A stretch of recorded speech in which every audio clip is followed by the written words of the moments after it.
El exec, el exec, el exec.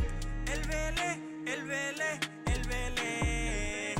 El fenómeno que todos quieren ser. El chamaquito que no pueden entender. How we doing, guys? Welcome to episode 122 of the Exact Talk podcast. I'm your host, Elvelez. As always, like, subscribe, hit the notification bell, hit the comments, follow me on Instagram, Twitter, Snapchat, TikTok, all of the above.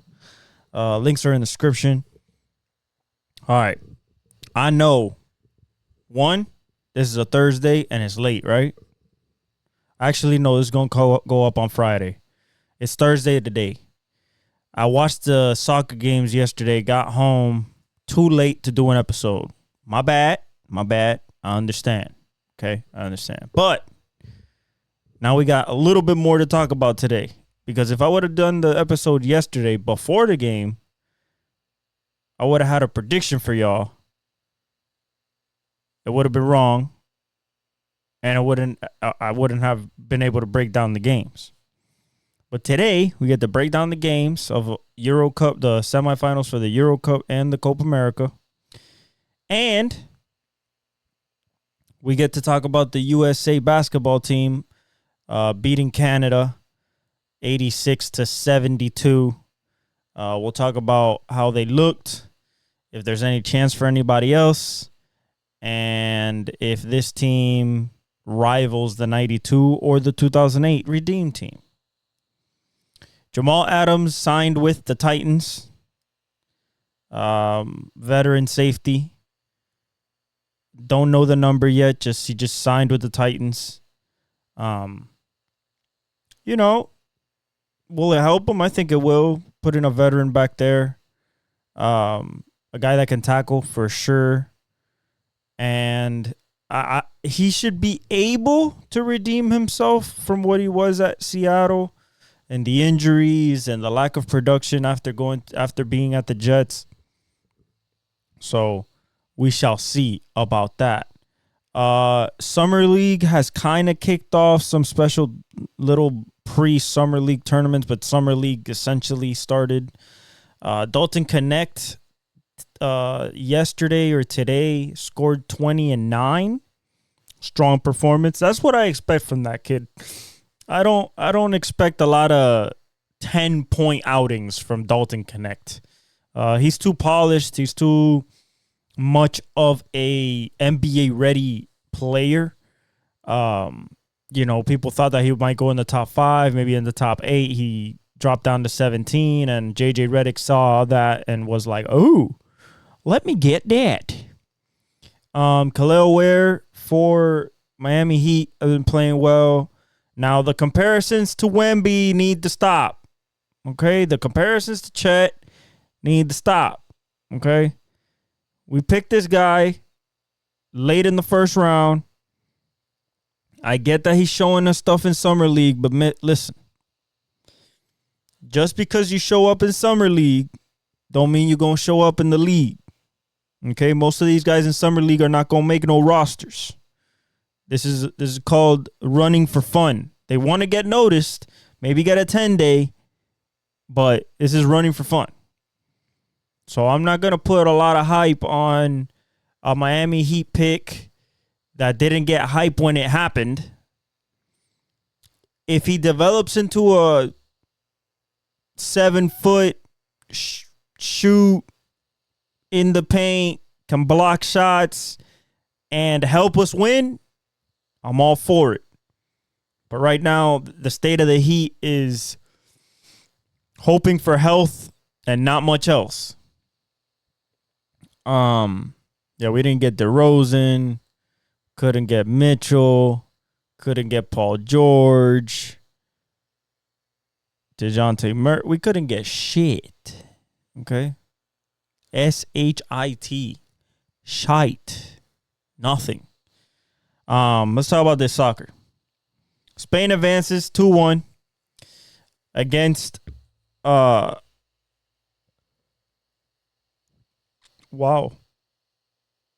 I just forgot. England. No, they're going to face England. Sorry. They beat France 2-1. Lamine Yamal becomes the youngest goal scorer in Euro Cup history at 16 years old with an absolute sickening thunderclap off his left foot. Kind of lulled the defender to sleep, went to the right, touched it back to the left. It looks like it was kind of farther away than he wanted it, but he stepped up and hit that shit. He didn't hit the crossbar. He hit the post and bounced in. Just a hell of a goal. Hell of a goal. Spain has been easily the best playing team in this tournament. And in the final, we will get to it, but I expect a little bit more of the same.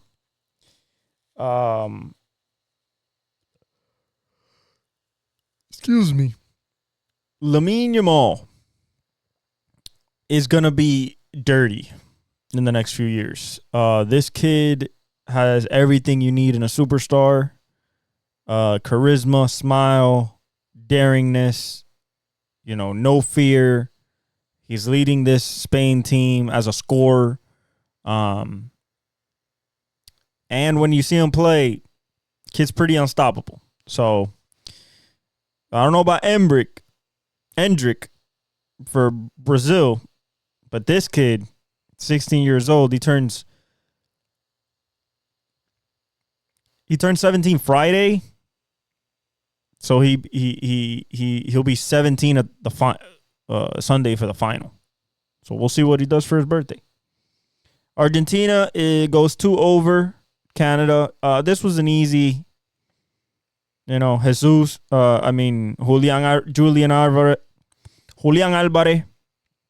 beautiful goal. Then Messi got an easy one. And that's all she wrote. Canada really didn't have a shot.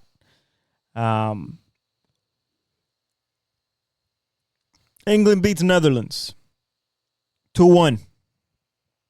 91st minute. Really good game. 20 in the 20s, 22nd, 23rd minute. You had Xavi Simon for the Netherlands hit an absolute cracker of a goal. Coming down the right side, came into the box all by himself and just hit an absolute firecracker to the left upper 90. And you thought that maybe Netherlands could park the bus and finish, right? But in true Netherlands fashion, they've always let goals, especially this tournament. They've scored them and they let them happen. So then it's 1-1 because Harry Kane gets a penalty like 8 minutes later. Valid penalty. Studs up. I wouldn't have called it a penalty because of the circumstance of the game, but valid penalty. 1-1. Then we're at a stalemate, 1-1 until the 91st minute. And then super sub Ollie Watkins, who came in with Palmer, hits a hell of a goal. Gets it on the right side from Harry Kane.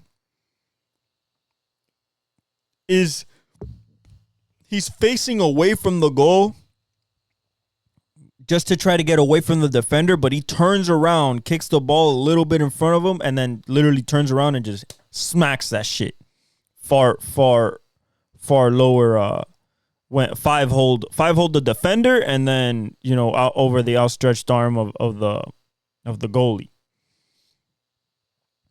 England and Spain, literally the two colonial powers.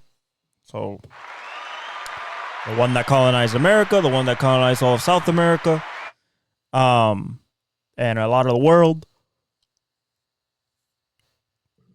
I think Spain has been playing the best. I think Spain is the favorite. Lamine Yamal is probably the best player, the best young player on the field. I can't say the best player because, Jude Bellingham is on the other side. So is Harry Kane. But if we're talking about, young superstars, I would say Lamine Yamal is the guy of this match.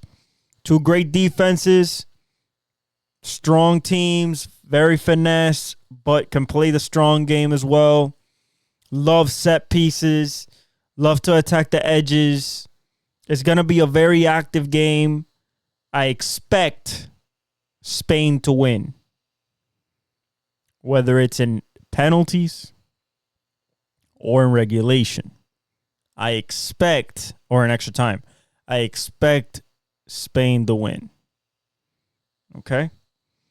Let's get to the big one.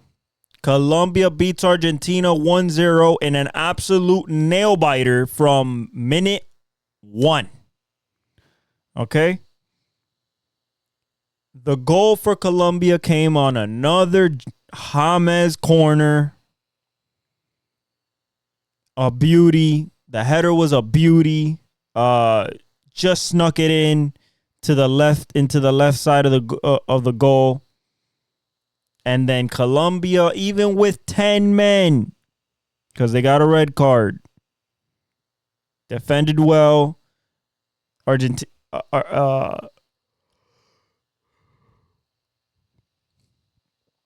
What am I saying? They didn't beat Argentina. It wasn't Argentina. Jeez. Uruguay. They beat Uruguay and Argentina. They're facing Argentina in the final. My bad. I wrote it wrong. Uruguay was pushing. Was pushing, but unfortunately, it did not happen. They Nunez had 3 cracking, good cracks at it in the first half. Even Colombia had like 2 cracks at it late. Easy ones to put it up 2-0. Couldn't do it. But, in the end, I think the best team won. Colombia was the best team. I think between Colombia and Argentina, though, Messi, James are the two big names. You have Luis Diaz on one side. Angel Di Maria, Julian Alvarez. So it's the best team in the world versus the best team that's playing right now. I guess you could say in the world besides Spain. 27-0. Colombia versus Argentina, who are the reigning World Cup champions.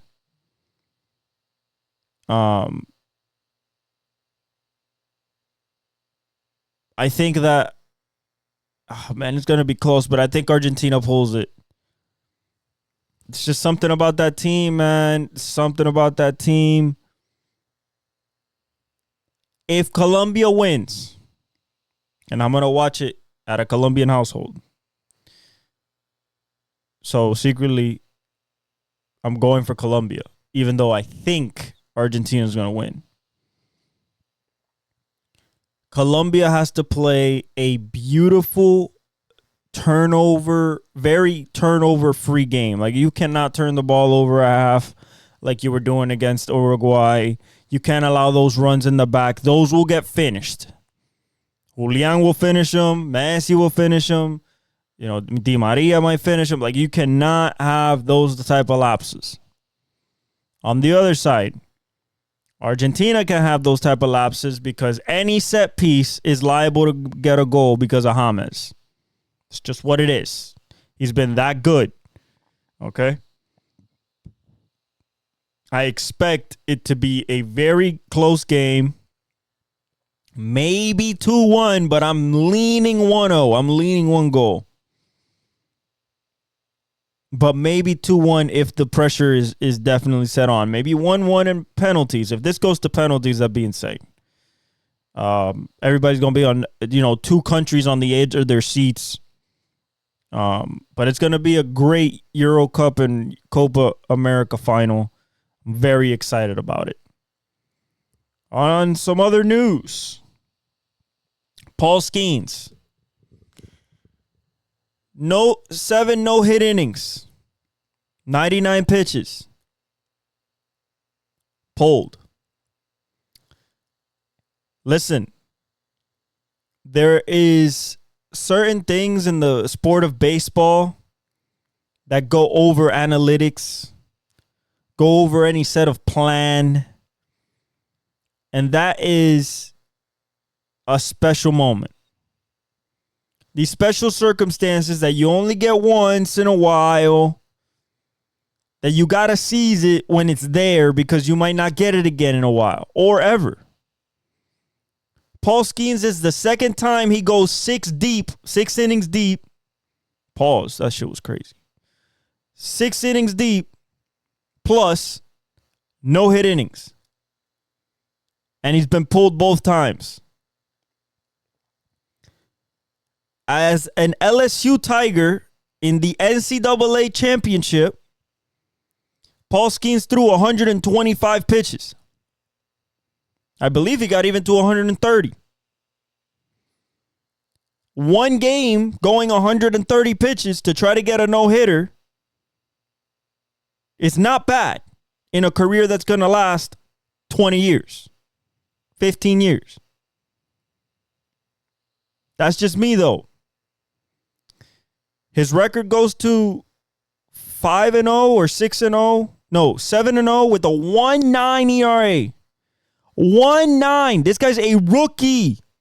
Was drafted last year.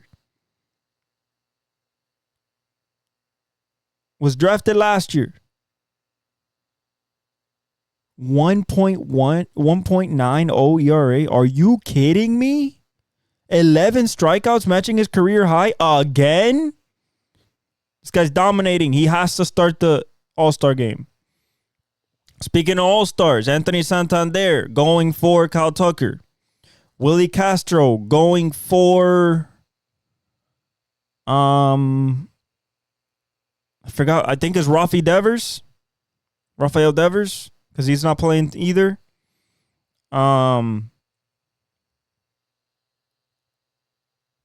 else? Oh, Jordan Westberg is going.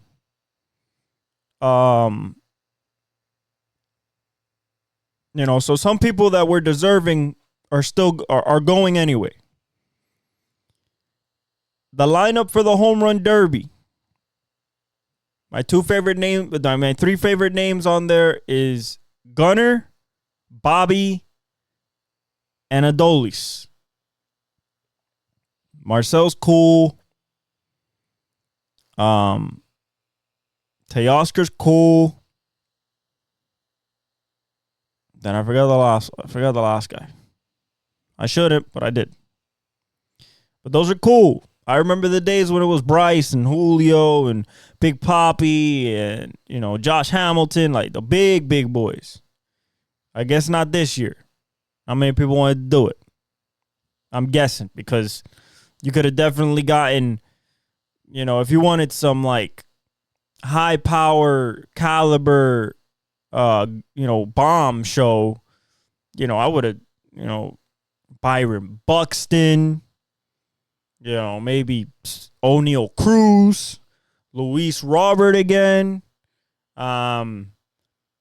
This year, Josh Naylor, he's has like 22 homers. Ohtani, so a lot of people had to say no for that lineup to be like that. Thank God Gunnar and Bobby will do it. I don't know how many Bobby will hit. I don't know if he's going to change his swing. His swing is really not a home run swing. He has the power, but it's not a home run swing. If I had to pick a favorite right now, it'd be between Gunnar and Adolis. Adolis too easy of a swing. Like, he just gets it and it's out. And then Gunnar is also an easy swing and it's easy power. Easy power. Cruising. Marcel's good. He just has to, after every swing, he has to set up in the box again. He has the Big Papi problem and the Prince Fielder problem. But they both won, so we'll see what happens. Other than that, the USA basketball team. We beat the Canada. LeBron and Steph combined for 19. Ant had 13, and he did not start. I'm going to repeat. Anthony Edwards did not start. I don't like that. The reason I don't like that is because we were down 11-1 before he came in. That means we didn't come out aggressive enough. So we got to let the 22-year-old go cook up. He settled us down, scored 6 points, got us back in the game. We took off from there. Curry made some threes. LeBron made some cuts, made some shots. D-Book made some shots. Tatum cooked up a little bit. Bam had some dunks. AD had some layups. And we turned Shea, Dylan Brooks, Jamal Murray, RJ Barrett, Kelly Olynyk, and we packed them up.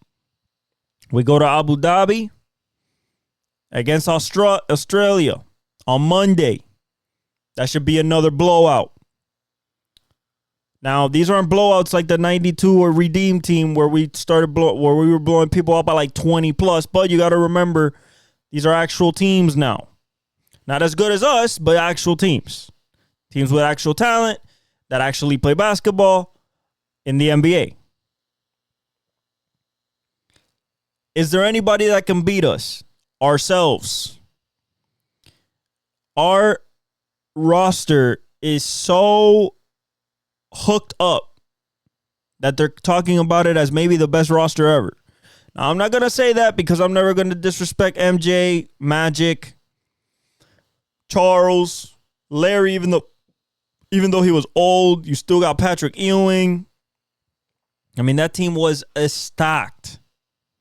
But what I will say is that the NBA and the basketball as a whole has gotten way better.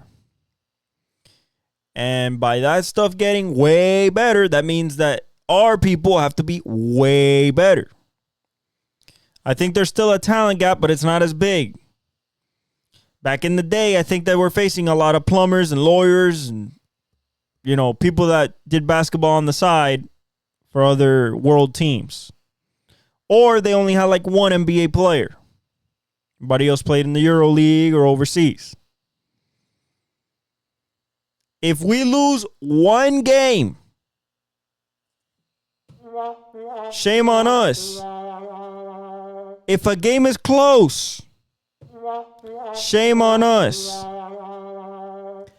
As we keep going in these exhibition games and finally when we get to Paris, we should be clicking so good that we are blowing people out by 25 plus. If you want to get compared to the Dream Team and Redeem Team, that's the stats you're going to have to face. In 2008, LeBron and D-Wade destroyed the rest of the world. So did Melo, so did Kobe. They were winning by like 30. In 92, they were winning by 40. Games were not close. 8-0 to the gold medal. That's what I'm expecting. I'm not expecting no close games. I'm not expecting no nail biters. I'm expecting us to step on the throat of the world and walk out with that bitch with the gold. Cementing ourselves as 6 times straight gold medalist. Period. I don't want to see we lose one game in group play.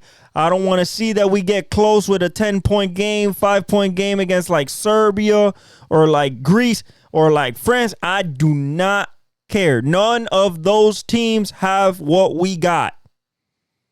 Okay? We got 2 of the top 10 players of all time. We have the greatest scorer of all time. And a bunch of dogs. We have 1, 2, 3, 4 top 75. 4. AD, Bron, Steph, and KD. 4. Nobody else has 1. Jokic will be on the top 100 team. Giannis is a top 75. Got to give Giannis his respect. Giannis is a top 75 player.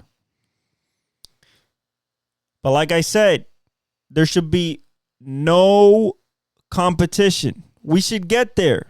And by the time it's over, people should be sleeping because of how bad we beat people. Okay? I'm telling you. If there is any close game, if there is even an inkling that we might lose a game, disappointment. Even if we win, disappointment, because that's not what that roster's supposed to be doing. Now, let's talk about the big elephant in the room for that team. Derek White getting chosen over Paul George, Kyrie Irving, and Jaylen Brown for Kawhi's absence. Kawhi's not going to play. Why is Kawhi not going to play? Because Steve Ballmer told him he cannot play. Because if he plays for USA, it means that he's putting into jeopardy the Clippers season next year. And he's already done that by getting hurt. Supposedly, in the last 2 weeks is when he felt finally comfortable to play.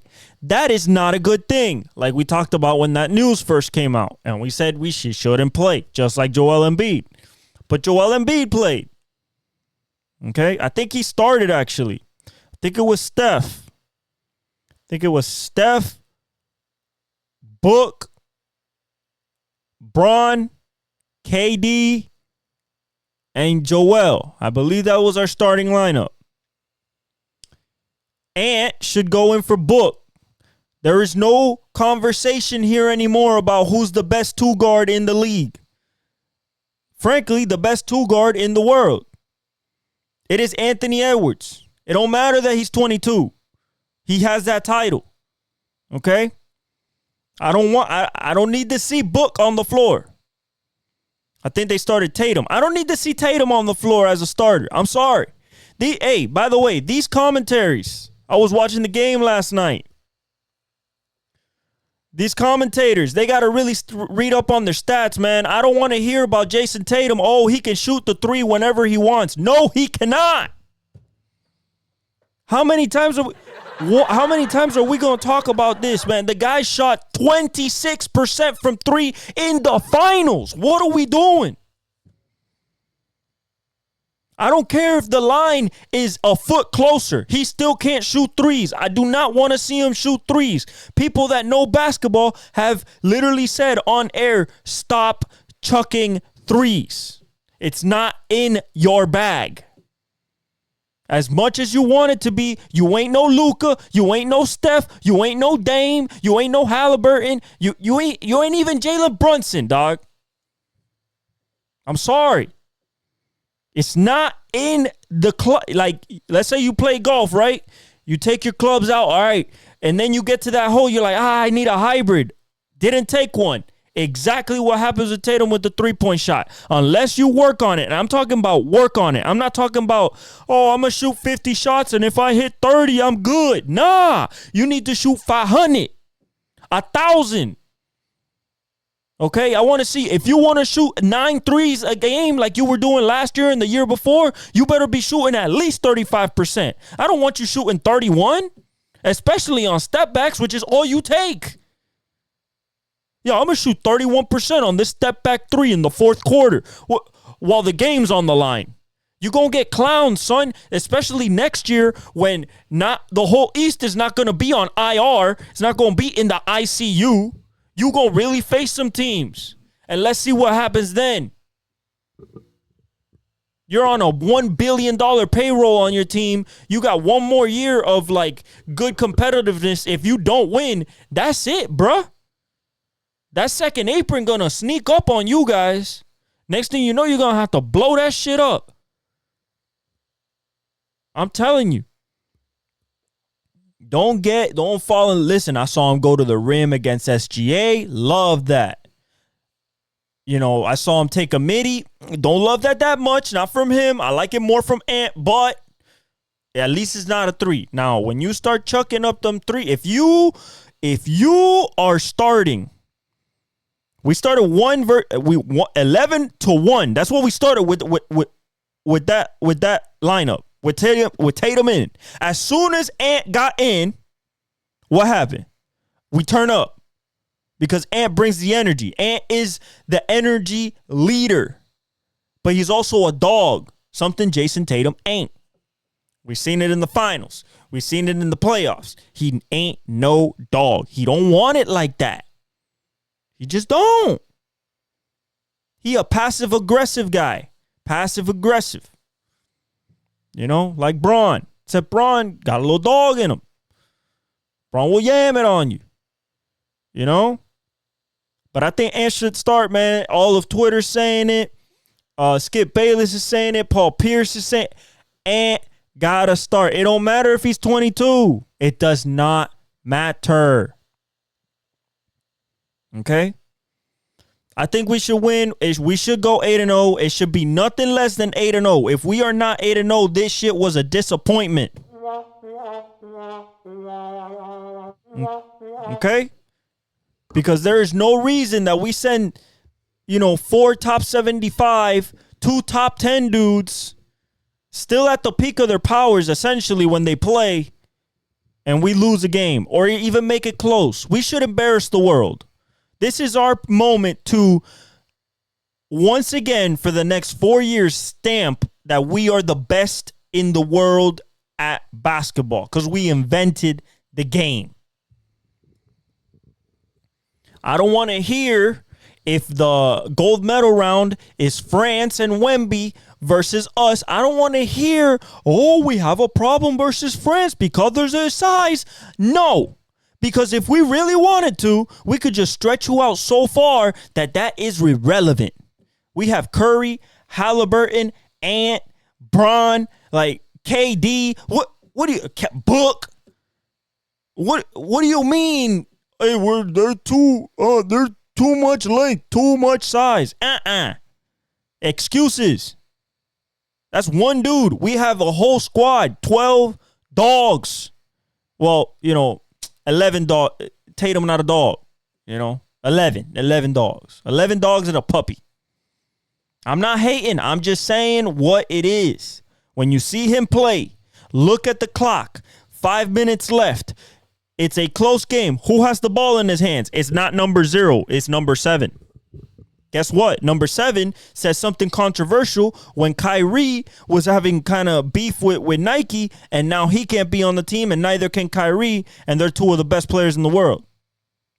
What about PG? Maybe he doesn't want to get injured. He did break his leg and kind of derail his... He's still a Hall of Famer, but he could have been a way bigger monster if he didn't break his leg. So that's all I'm saying, man. Ant got to start. NASCAR this week, I believe, is at the Tricky Triangle. I believe they're at Pocono. I'm going to check. No Formula One this week. They're on break. They return July for the Hungarian Grand Prix at Spa. The Belgian Grand Prix, at Spa. Next week is the Open, so we will definitely be talking about golf next week. NASCAR is at... Where is that? Why is it so hard to find? More sports.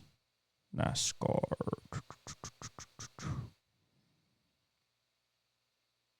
Horse racing? What? No, bro. NASCAR. There it is. NASCAR Cup Series. We are at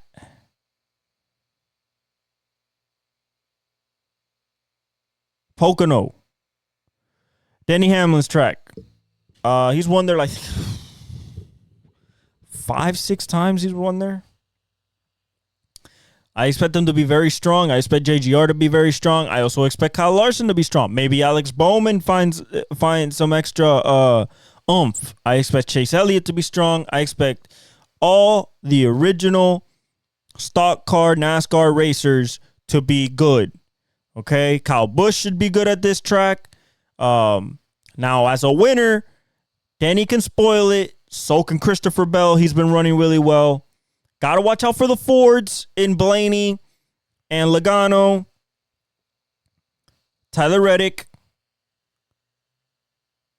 But I think William Byron or Chase Elliott wins this race. I don't know. Just a feeling. Just a feeling. Just a feeling. You don't got to go with me, but that's just the feeling I got. I feel like Chase Elliott or William Byron going to win this. Another guy, dark horse, and it's going to be a dark horse for the rest of the season because he's so close, is Ty Gibbs. So close. Okay? Other than that, that's it. I love you guys. Thank you for all the support. I love you guys, all the love. The clips are coming. I'm going to work on them. I really, really love you guys. Please subscribe. If you watch it, please subscribe. Like, it helps me out. Helps get the word out. Share it with everybody if you like my takes. And I love you guys. God bless. Like, subscribe, hit the notification bell. Subscribe. Like. Takes 2 seconds. Hit the notification bell. Hit the comments. Hit me with questions. And I leave you guys with the outro. Peace.